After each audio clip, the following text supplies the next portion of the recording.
अस्सलामु अलैकुम वरहमतुल्लाहि वबरकातुहू। नाज़रीन, आपके इल्म में होगा कि शाहरुख ख़ान जो है मुसलमान है। वो अपने बारे में ये कहते हैं कि मेरा नाम जो है असल अब्दुर्रहमान मेरी नानी ने रखा। और फिर दूसरी बात ये भी बड़ी अजीब तर बताई कि जब मैं परेशान होता हूँ तो मैं ये एक दुआ है ये पढ़ता हूँ जिससे मेरी तमाम परेशानी ख़त्म हो जाती है।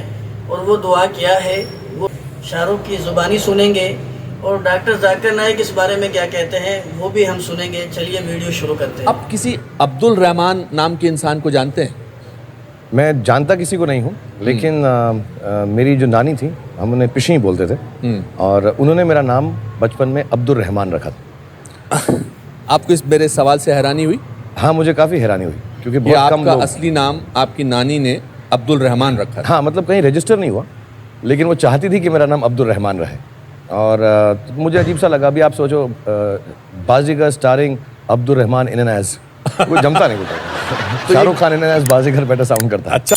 मेरी एक ही दुआ है, मुझे एक ही आती है, मैं सबको सिखाता भी हूँ। और स्पोर्ट्स की दुआ है, नस्रुम मिनल्लाहि व फतहुन करीब, कि खुदा मुझे शक्ति दो कि मैं जीत सकूँ। हर हर हर हर दोबारा बोलना एक बार, क्या? नस्रुन मिनल्लाहि व फतहुन करीब, कि अल्लाह में मुझे आप ताकत दें कि मैं हर सिचुएशन में जीत सकूं, उसे फेस कर सकूं। मेरा नाम मनोज कुमार गौड़ है। मैं यूपी ईस्ट कानपुर का रहने वाला हूँ। मैं अभी जस्ट मुंबई में नया हूँ, मुझे यहाँ पे कोई नहीं जानता। कुछ दिनी भाई है जो मुझे जानते हैं यहाँ पे। सबसे पहले मैं आपका शुक्रिया अदा करना चाहता हूँ इस मंच के थ्रू, जो हमारे डॉक्टर जाकिर भाई ने यहाँ के थ्रू इतने सारे लोगों के बीच में मुझे ये मौका दिया कि मुझे आ करके अपनी किसी बात को कहने का मौका मिले। मैं एक ऐसी फैमिली से बिलोंग करता हूँ जो कि इतनी सेपरेट फैमिली है, जो कि मुसलमान का नाम नहीं सुनना चाहती है। इवन मेरे घर में मुझे पीस चैनल को देखने और सुनने की परमिशन नहीं है। फिर भी अल्लाह तबारक व तआला का एहसान है, करम है उनका कि मैं अपनी फैमिली का सबसे बड़ा बेटा हूँ और मुझको अल्लाह तबारक व तआला ने चुना और ज़रिया बना पीस चैनल, जिस पे मैं डॉक्टर जाकिर नाइक और डॉक्टर इसरार अहमद, शेख सनाउल्लाह, जिनकी तकरीरें सुनता था, जिनसे मेरे सारे मिसकंसेप्शंस दूर हुए। और यूपी ईस्ट का रहने वाला हूँ। मेरी उम्र 25 साल है। मैं मुंबई में पहली बार आया हूँ। मैं यहाँ पे किसी को नहीं जानता था और अल्लाह तबारक व तआला से यही दुआ करता था कि अल्लाह ताला, जब आपने मेरे को यहाँ तक पहुँचाया है कि इस्लाम को सही और गलत का जो मेरा कन्फ्यूज़न था वो सारा दूर हो चुका, तो अब मुझे ऐसी जगह पे पहुँचाइए जहाँ पे मैं इस्लाम को पूरी तरह से फॉलो कर सकूँ। क्योंकि मेरी फैमिली में पूरे के पूरे फैमिली के मेम्बर्स अगेंस्ट, कोई भी बंदा मेरी बात सुनने के लिए तैयार नहीं। मैं अपने घर में इस तरह से रहता था कि जैसे एक लैंडलॉर्ड के यहाँ कोई एक किराएदार रहता है, बिल्कुल इस तरीके से, बिल्कुल नेगलेक्ट करके वो लोग मुझे रखते थे। मैं ये मैसेज उन अपने घर वालों को भी और उन हज़ारों लोगों को जो मुझे यूपी ईस्ट के जानते हैं, पूरे यूपी ईस्ट का पूरा बंदा जो भी मुझे देख रहा होगा, जो मुझे जान रहा होगा, उन तक ये मैसेज पहुँचाना चाहता हूँ कि इस्लाम कोई भी ऐसा काम नहीं करता है जिससे किसी माशरे को नुकसान पहुँचता हो। ये कोई टेररिज्म नहीं है, ये कोई ऐसा काम नहीं करता जिससे किसी को नुकसान पहुंचता हो। एक ऐसी फैमिली का बंदा जो कि मुसलमान के लिए इतनी गलतफहमी रखता हो, उसी घर का सबसे बड़ा बच्चा बाहर निकल करके इस बात को बताने के लिए तैयार है कि वो उनका दिमाग है, ये इस्लाम की तरफ से नहीं मिला है। तो मैं इस बात को कहना चाहता था, इस बात को बताना चाहता था। मैंने कभी सोचा भी नहीं था कि मुझे मौका मिलेगा कि मैं डायरेक्टली डॉक्टर जाकिर साहब के सामने आके उनका शुक्रिया अदा कर पाऊँगा। और जब मैंने पीस चैनल देखा तो पीस चैनल के थ्रू मुझे ये पहले पता चला, चूँकि मैं इससे पहले कुछ सोचता नहीं था। जो ज़िंदगी चल रही है वो ज़िंदगी मेरे लिए काफ़ी थी। माँ है, बाप है, घर का सबसे बड़ा था, मैं एक वेल एस्टेब्लिश फैमिली का बंदा था, तो मुझे ऐसा कुछ सोचता ही नहीं लगता था कि मुझे कुछ और भी करना चाहिए। लेकिन जब इस चैनल को देखा तो वाकई में मुझे पता चला कि मैं जहाँ पे हूँ ना वो कुछ भी नहीं है। असल ज़िंदगी तो मौत के बाद है।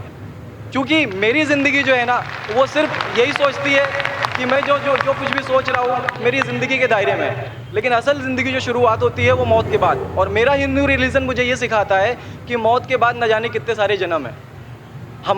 हमारे वेद हमें सिखाते हैं नातस्य प्रतिमा अस्ति, फिर भी हम प्रतिमा को मानते, मूर्ति को मानते, देवी देवताओं को मानते।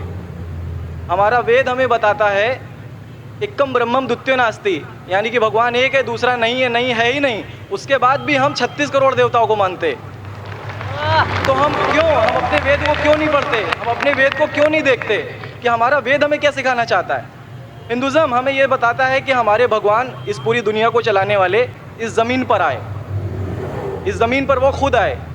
भगवान राम यहीं पैदा हुए, भगवान श्री कृष्ण यहीं पैदा हुए और उनके पैदा होने के बाद भी उन्होंने हमारे लिए कोई भी चीज़ रिटर्न करके नहीं दिया। आप लोगों से गुजारिश करना चाहूँगा, एक छोटी सी बात जो मेरे दिल में है, सारे भाइयों से गुजारिश है कि उसको एक बार सुने ज़रूर, क्योंकि हमारे भगवान जब हमारी इस दुनिया में आए तो उन्होंने हमारे लिए कोई भी चीज़ रिटर्न में नहीं छोड़ी। उनके जाने के बाद तुलसीदास ने लिखी, उनके जाने के बाद गोस्वामी जी ने लिखी, तो भगवान बेहतर लिख सकते थे क्या ये उनके बाद वाले बेहतर लिख सकते थे?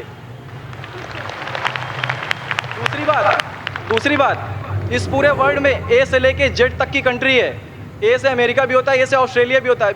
हिंदुइज्म जो है सिर्फ और सिर्फ 3 कंट्री है, इंडिया, मॉरिशस और तीसरा नेपाल अभी घोषित हुआ है, ठीक है। और श्रीलंका, जहाँ पे भगवान श्री राम ने जा कर के रावण का वध किया था, जिससे दशहरा मनाते हम, उनके क्रिएशन के बाद, उनके जब उन्होंने बुराई पे अच्छाई की जीत पा ली थी, तो जीत पा ली थी उसके बाद, यानी कि भगवान जिन्होंने पूरी दुनिया को बनाया, हम ऐसा सोचते हैं, हिंदुज़म ऐसा सोचता है, जब उन्होंने किसी स्पेसिफिक कंट्री पे जा करके वहाँ पे बुराई की हार करके अच्छाई की जीत कर ली, तो आज तक वो भगवान को पूजने वाले उस देश में हिंदुज़म क्यों नहीं है?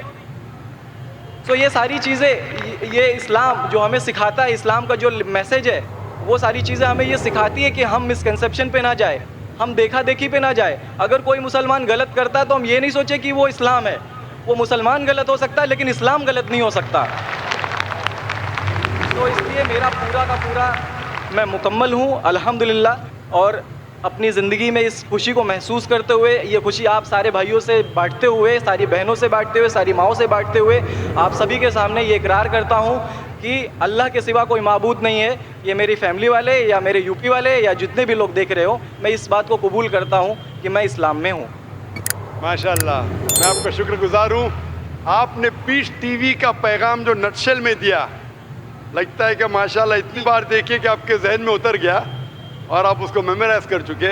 मैं शुक्रगुजार हूँ आपका कि आपने पीस टीवी का मैसेज एक नटशेल में दिया, और अलहम्द जो भी आपने कहा माशाल्लाह, और जो आपने याद के हवाले के साथ जो श्लोका, माशाल्लाह आपने कहा कि आप एक खुदा में मानते हैं जिसका कोई माबूद नहीं। बिल्कुल।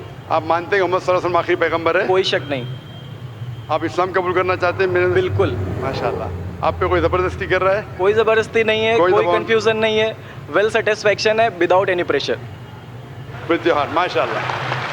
आप तो शहादत के कंडीशन भी रट लिए पीस टीवी से, माशाल्लाह। इंशाल्लाह मैं अरबी में कहूँगा और मैं चाहूँगा कि आप उसे दोहराएं। इंशाल्लाह ताला। अशहदु अल्लाह इलाहा इलाहा इल्लल्लाह व अशहदु अन्ना मुहम्मदन अब्दुहु व रसूलुहु। माशाल्लाह, आपका अरबी भी एकदम माशाल्लाह अच्छी है। मैं गवाही देता हूँ कि अल्लाह के अलावा कोई माबूद नहीं और मोहम्मद सल्लल्लाहु अलैहि वसल्लम उसके बंदे और पैगंबर है। माशाल्लाह, मेरे हिसाब से आप दिल से पहले से ही मुसलमान थे, अभी लोगों के सामने जाहिर किया।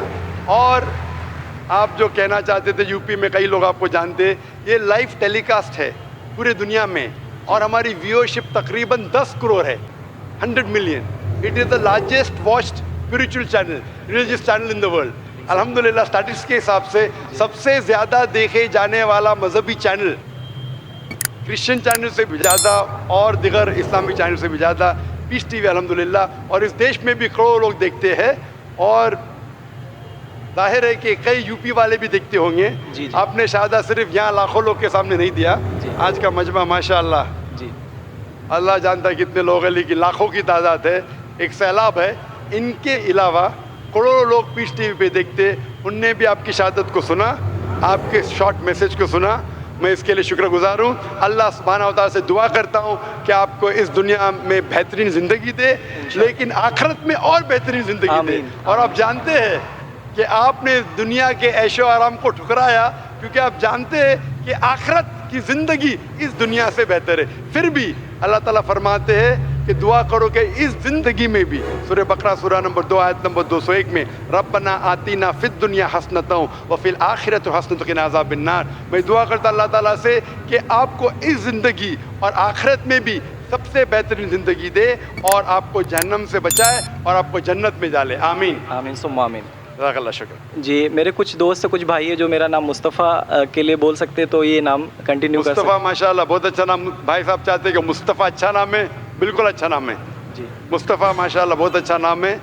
और आप अपने आप को मुस्तफ़ा बुला सकते हैं माशाल्लाह। गुजारिश है आपसे कि एक हिंदी में कुरान शरीफ अगर मुझे मिले तो। ज़रूर, आप अगर स्टेज पे आ सकते हैं मैं आपको इंशाल्लाह इंशाल्लाह। अस्सलाम वालेकुम।